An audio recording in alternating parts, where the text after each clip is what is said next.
Why did our cities lose their soul? Once they were filled with genuine voices, simpler routines, and streets that told their own tales. But now they seem cleaner, quicker, and yet strangely hollow. During the 1960s, these 7 places were alive in a way you cannot truly understand unless you lived it. Children ran through alleyways, workers crowded into factories, mothers pegged laundry outside upper windows, and music spilled from pubs and street corners. You didn't glance at a screen, you looked to see if your neighbor's lights were on. Life was noisy, sincere, and deeply human. And though we cannot recreate it today, we can walk together through a virtual journey of those streets as they once stood. Be prepared to be amazed, because the difference lies not only in what you will see but in what you will feel. If this content speaks to you, don't let the story end here. Leave a comment, join the conversation, and help us keep these voices alive. Subscribe for more journeys through time, and together, let's ensure these cities are never forgotten. Without further ado, let's continue. In the 1960s Birmingham, the city was more than a place, it was the engine room of the nation. Factories thundered without pause, producing cars, motorbikes, and machines that sustained the British economy. Names like Austin, Rover, and BSA were born here, transforming ordinary men into proud tradesmen and craftsmen. The skies were filled with smoke and purpose, while endless rows of red brick homes sheltered close-knit families. Mothers swept the stoops while kids chalked hopscotch on pavements, and from down the street came the clang of metal mixed with the smell of grease, tobacco, and fresh bread from a corner bakery. It wasn't glamorous, but it was authentic, a life carried with dignity. Markets defined shopping, the bull ring buzzed with traders shouting bargains and selling everything from tripe to toys. Saturdays were dedicated to errands, to football, and to fish and chips wrapped in newspaper. Sundays brought hushed streets, the slow walk to chapel, and the scent of roast potatoes drifting from each home. The rhythm was calmer, but the spirit was strong. Everyone knew someone tied to the factories, and every story connected to the city's beating heart. Birmingham was rough, yet honest, hard-working, and full of soul. Manchester of the 1960s still bore the weight of its industrial past. Once the world's hub of textiles, its warehouses and mills stood like monuments to generations of labor. Cotton had declined, but the working-class fire shone brighter than ever. The city was shifting, from looms and chimneys toward business and culture. Terrace houses pressed tightly together across areas like Salford and Hume, each holding entire generations under one roof. Coal fires warmed front rooms, and the scent of boiled cabbage lingered down staircases. Radios hummed softly, not for entertainment but as company. Music began to shape Manchester's character. Long before the hacienda and world fame, local groups practiced in pubs and backrooms, playing for crowds still dressed in work overalls. Seeds of rebellion grew through guitars, verses, and backstreet performances. Daily life thrived in markets, shops, and football terraces, where prices were debated, neighbors crossed paths, and weekends ended watching United or City with a flask and scarf in hand. It was never polished or neat, but it was deeply human, which made it unforgettable. Liverpool in that decade stood at a turning point, defined by the sea but scarred by change. Its docks had once been the lifeblood of empire, moving cargo, hopes, and migrants. But by then, new shipping systems and economic shifts had begun to dim that maritime glory. Even so, the waterfront gave breath to every street. Men in caps pedaled to early shifts while children leaned against rails to watch ships roll in. Taverns near the port filled with laughter, tales, and gossip from distant lands. Hardship was real, but so was resilience, heard in every accent, seen in every shop, and joked about in classic Scouse fashion. Then came the music, the Beatles, Jerry and the Pacemakers, the Cavern Club. Merseybeat burst from Matthew Street's cellars to the world, making Liverpool famous not for ships but for rhythm, soul, and its unmistakable charm. Yet away from stages and screens, life was harsh. Tenements crumbled, jobs grew scarce, and families squeezed into 2 rooms. Still, Liverpool never lost pride. It sang louder, laughed harder, and kept moving, because that's what Liverpool does. In Glasgow during the 60s, the soundtrack wasn't traffic but hammers, engines, and shouts from the shipyards. It was Scotland's industrial backbone, a city that built steamers, tankers, and dreams too big for paper. The River Clyde shaped everything: work shifts, family honor, and neighborhood pride. Areas like Govan and Partick were filled with stone tenements and washing lines. Mothers leaned from windows, children played football with whatever they could find, and pubs stood at every corner, not elegant, but welcoming and full of stories. Those tales were often about hardship, but never about surrender. New housing estates rose, promising an escape from overcrowding, tower blocks built in concrete with hope of a modern future. Some succeeded, others failed, but at least for a time, people believed. The city's spirit was fierce, sarcastic, and loyal to the bone. You didn't cross a Glaswegian lightly, but you could always expect a cup of tea.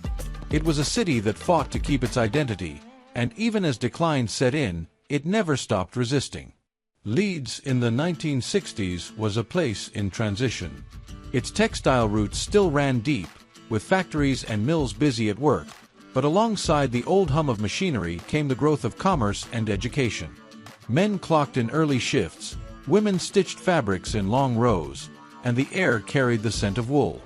At the same time, new universities expanded, banks grew, and the city began reinventing itself, not just industrial but intellectual. Students filled the streets with new energy and fresh perspectives. At the heart of daily life stood Kirkgate Market, offering everything from meat pies to winter coats. Here you could haggle with a butcher, share gossip with a neighbor, and catch the bus home.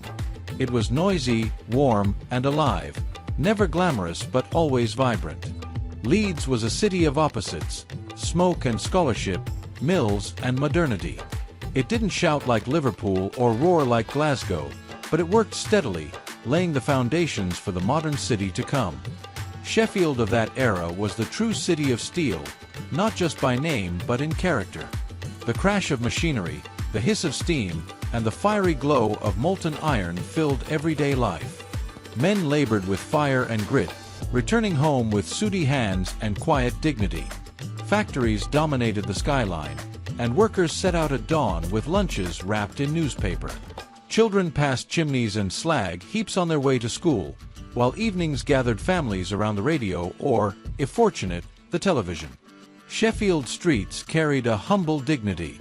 Rows of red brick terraces stood close together, neighbors helped each other carry coal, and corner shops trusted you to settle your bill on payday. You didn't need wealth, you needed one another. Life was hard, but never heartless. Its people were resilient because they had to be, but they were also kind, proud, and bound by shared labor. In Sheffield, identity wasn't bought, it was forged in sweat, fire, and community. London in the 60s stood at the center of the world. It was where fashion, music, politics, and influence collided in one vast city. Carnaby Street draped the youth in color and rebellion, while Fleet Street printed headlines that shaped nations. It was the time of miniskirts, the Rolling Stones, and the Times. Yet behind the glamour was a deeper, more complex reality. The West End dazzled with performances under chandeliers, while in the East End families shared bathrooms and boiled kettles for washing. Public housing rose beside Georgian terraces, and a trip on the tube from Chelsea to Brixton felt like crossing continents. Immigration reshaped the city's voice. Caribbean, South Asian, and African communities brought new rhythms, food, and challenges. Not all accepted the change, but London absorbed it as always, because survival meant adaptation. It was a city of contradictions, sparkling yet gritty, free yet fractured. It gave chances but demanded toughness. You could either discover yourself or lose yourself in its crowds. Yet everyone living there knew they were part of something enormous. Back in the 1960s, cities weren't merely places, they were living characters. They carried grit under their nails, stories on every corner, and a rhythm set by people, not machines. Life wasn't flawless, but it felt real, and in many ways, that was close enough to perfection. Since then, we've built cleaner streets, faster trains, and glass towers where factories once stood. But in this rush forward, did we lose something? The sense of community, the toughness, the poetry of ordinary life that echoed through markets, terraces, shipyards, and corner pubs. Some places wear their history with pride, while others buried it beneath modernity. So the question remains, which of these cities has changed the most, and was it for better or worse? Share your thoughts, whether you lived it or are just discovering it now, because these places were more than dots on a map. They were memories. Beyond the smoke and factory gates, the rhythm of daily life carried its own rituals. Corner shops trusted your word, landlords knew every tenant by name, and the sound of footsteps on cobblestones echoed like a communal heartbeat. Streets were narrower, but they drew people closer, and every passerby felt like part of the same story. Even the weather seemed stitched into memory. Rain polished the stone streets until they glistened, fog wrapped entire blocks in mystery, and sudden bursts of sunlight felt like blessings worth stopping for. Seasons didn't just mark time, they set the stage for how cities lived and breathed. Public transport was not just a service but a stage of its own. Double-deckers and trams carried workers, students, and dreamers alike. You might strike up a conversation with a stranger, overhear gossip about football, or share a laugh with someone you would never meet again. Travel wasn't silent or detached, it was alive, full of voices and glances. Entertainment was simpler but more collective. Families gathered around radios, then televisions, listening to broadcasts that everyone would discuss the next day. Local cinemas became temples of escape, where a single screen could unite an entire neighborhood in laughter, suspense, or tears. Nights ended not in isolation but in shared experiences. What bound these places together was not wealth or modern convenience but resilience. People knew how to mend, how to share, how to keep going even when wages were thin or roofs leaked. Communities were like invisible safety nets, catching those who stumbled and reminding everyone that survival was a group effort.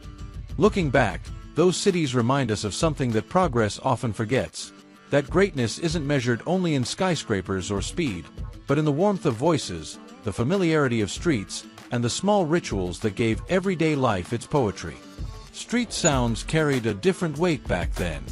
The rattle of milk bottles at dawn, the clatter of coal deliveries, and the whistle of factory horns weren't just noise, they were signals that stitched entire neighborhoods together. Each sound meant someone was working, living, surviving. Evenings unfolded slowly, almost ceremonially. Children played until the last light faded, and mothers called them in with voices echoing down rows of houses. Fathers returned home tired but steady, carrying with them not just wages but the dignity of having contributed to something bigger than themselves. Food wasn't trendy or photographed, it was hearty and filling. Meat pies, stews, bread still warm from the oven, and potatoes roasted in dripping-filled tables. Recipes weren't written in books but passed across generations, shared between neighbors, and carried in memory. Clothing spoke volumes too. Flat caps, aprons, overalls, and hand-me-down coats weren't fashion statements but reflections of class and circumstance. You could tell where someone worked, how many children they had, and even which team they supported just by their attire. Clothes were patched, not thrown away, each stitch a quiet testimony of thrift and endurance. Religion also played its role. Churches and chapels weren't only for worship but for gathering, for sharing news, and for reinforcing bonds that went beyond faith. Sundays brought rest, reflection, and a rhythm that reminded people there was something sacred beyond the grind of the week. The young were restless, though, their eyes fixed beyond factory gates. Rock and roll seeped through radios, fashion magazines hinted at brighter colors, and whispers of change drifted in from America and the continent. Teenagers didn't want the lives of their parents. They wanted to dance, to protest, to dream. Meanwhile, the elderly held on to older rhythms. They remembered the wars, the rationing, and the hunger, and they looked at the new world with both suspicion and hope. Their stories were anchors, grounding families in a sense of continuity that progress threatened to wash away. Public spaces carried their own life. Markets, Bus stops, laundrettes, and football grounds weren't just practical, they were theaters of community. Arguments flared, jokes spread, romances began, and secrets slipped between whispered conversations. Every corner held a fragment of human drama. Music was everywhere. Not just on records or radios, but in the air. Street musicians, pub pianists, choirs, and bands rehearsing in garages. Songs became the soundtrack of streets, melodies passing through open windows like invitations to share in joy or heartbreak. Holidays were modest but memorable. Trips to the seaside, rides on trams, fish and chips on windy piers. These moments carved themselves into childhood memories more deeply than any luxury. The smell of salt water, the crunch of sand in shoes, the brightness of arcade lights, small joys left lasting marks. Technology was creeping in, quietly changing the backdrop of life. Black and white televisions flickered in front rooms, washing machines began replacing hand scrubbing, and telephones became less rare. Each invention promised convenience, but each also pulled people slightly further from the communal bonds of the past. There was hardship, yes, strikes, layoffs, and endless bills, but people met it together. Borrowed sugar, shared childcare, and neighborhood solidarity softened the sharp edges of poverty. Community was not an abstract idea. It was the daily practice of leaning on one another. The pace of the world was shifting, but the essence of those cities rested in the way people lived side by side. The smoke, the stone, the laughter, the quarrels, all of it built an identity stronger than glass towers or digital screens could ever replace. Looking back now, these memories feel almost like myths, yet they were real lives. Ordinary men and women building extraordinary resilience in the hum of everyday survival. Their legacy lingers, not in the shine of skyscrapers, but in the warmth of shared humanity that refuses to fade.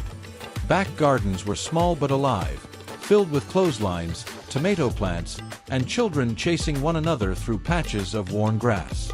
Fences were low enough that neighbors leaned across to chat, trade advice, or simply share a laugh over the day's troubles. Workplaces shaped identity in ways that are harder to imagine today. A man might spend his entire life in the same factory, his hands learning every groove of the machines, his name known by generations of colleagues. Pride wasn't just in the paycheck, it was in the craft, in belonging to a trade that left its mark on the world. Nightlife had its own texture. Pubs weren't polished or trendy, but crowded with voices, music, and the smell of beer and tobacco. Each one was an unofficial town hall where disputes were settled, songs were sung, and loneliness was pushed back by the simple fact of being together. Streetlights cast a softer glow then, illuminating rows of terraced houses like quiet guardians. Children would fall asleep to the hum of distant factories or the muffled conversations of neighbors returning late. Cities didn't sleep, but they didn't overwhelm. They pulsed with a rhythm that felt almost human. What made those decades unforgettable wasn't just the work, the buildings, or the music. It was the closeness. Even in hardship, there was a sense that people shared the same destiny, carrying one another through the darkness with humor, grit, and hope.